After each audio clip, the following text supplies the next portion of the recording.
Mendan bolalar har kuni so'rashadi. Xotirani qanday yaxshilasa bo'ladi deb. Men aytaman, ertalab turib yugur, sport bilan shug'ullan, yur, velosiped hayda desam qilmaydi. Ularga shu bitta tabletkani berdi, uyda yo'tsin, o'zidan o'zi xotirasi kuchayib ketishi kerak-da. Agar shunaqa muammo bilan terapevtga yoki nevropatologga borsa, ular qandaydir piracetam, karteksin yoki gingo biloba degan narsalarni yozib beradi-da, shu xotirangni yaxshilaydi deydi-da.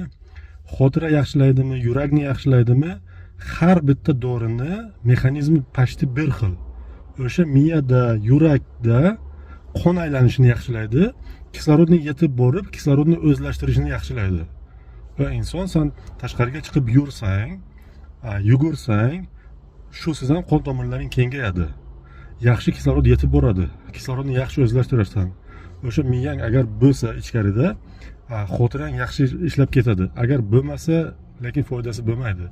Karteksinni ham, yugurganni ham, boshqasini ham foydasi bo'lmaydi.